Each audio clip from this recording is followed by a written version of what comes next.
So we are at the Barbican. I've got my camera out. We only have one frame left in this film roll, so I have to find a shot and then we're gonna load my camera together.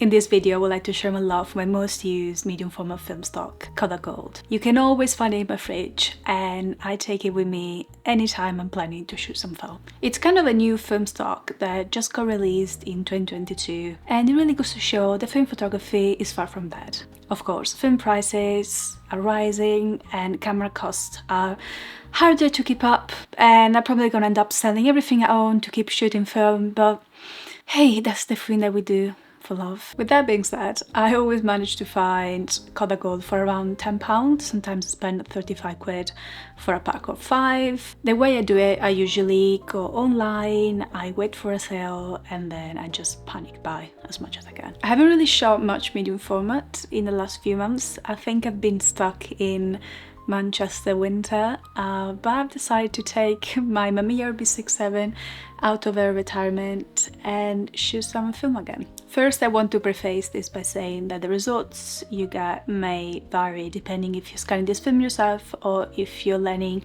a lab technician do that for you. I've noticed a big difference when scanning film at home versus your film lab. At the moment I live in a small city centre flat, so I have no space for any developing or scanning kit, and I let my film lab handle all of that. The only thing I do is edit my scans when I get them back. I take photographs for a living, but film photography is my passion project, and that's where I don't have anyone else's expectations but mine, which sometimes are even higher than clients' expectations. But at least I get to take pictures of whatever I want. I haven't found 3 hours of my life yet to watch The Brutalist, but seeing Adrian Brody winning an Oscar inspired me to go to the Barbican in London this weekend and take lots of photos.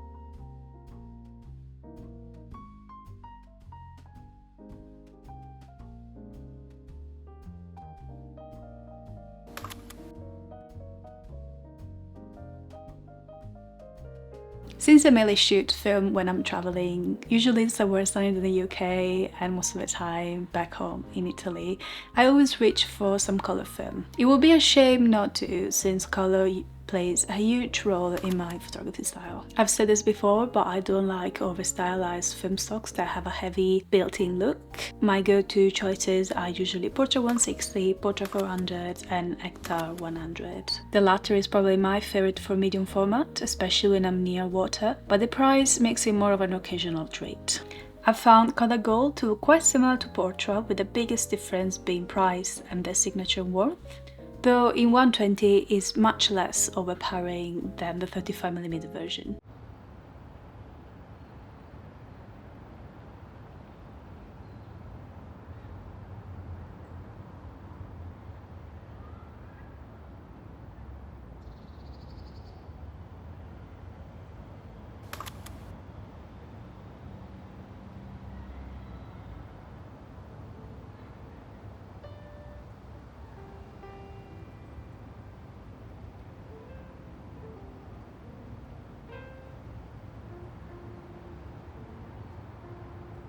I accidentally double exposed a few images, which is totally fine, and it definitely didn't make me cry and have a panic attack. This photo kinda works though, I think. These two could have been my favorite images, but we're never gonna find out. I know you're dying to hear about the technical bits, so I've been shooting with the Mamiya RB67 with the 127mm lens. I actually have a more in-depth video in my channel if you're interested to know more about this camera. This year I'm planning to travel more and work remotely, so I'm in lookout for a new medium format camera that's not gonna break my back. So if you have any recommendations, please let me know in the comments. Lately I've been in this phase of downsizing, of letting go of objects and things, and I have this need of making space for my ideas and thoughts. But maybe it's just my 27th birthday coming up and my frontal lobe is fully developed. Maybe it's that.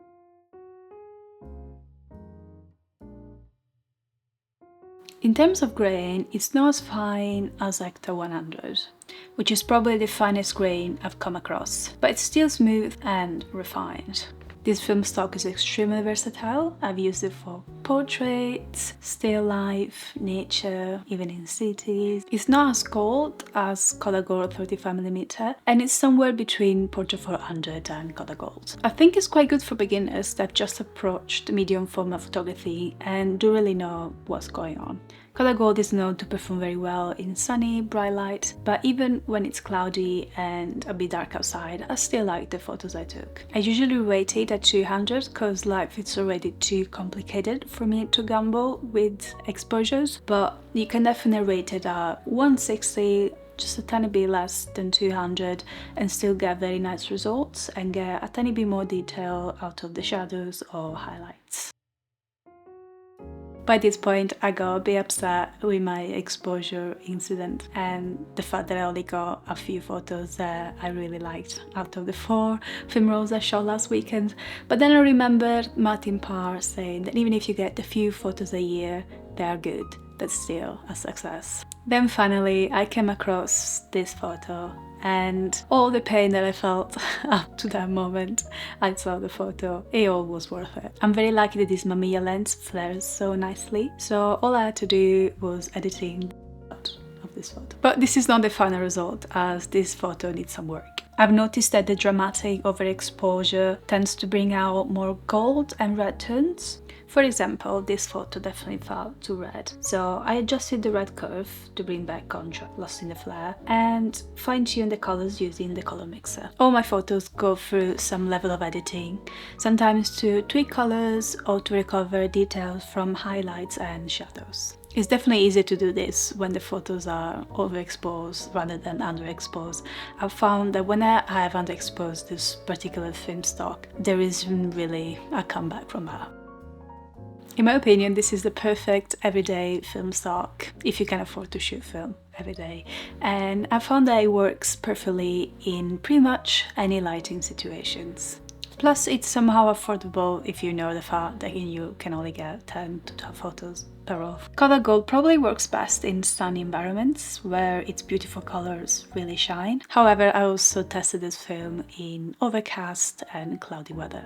Some of my favorite film photos were actually taken in Venice on a foggy day. At the time, I wasn't sure if this particular film stock was the best choice, but I ended up loving the results. It just goes to show how flexible this film can be.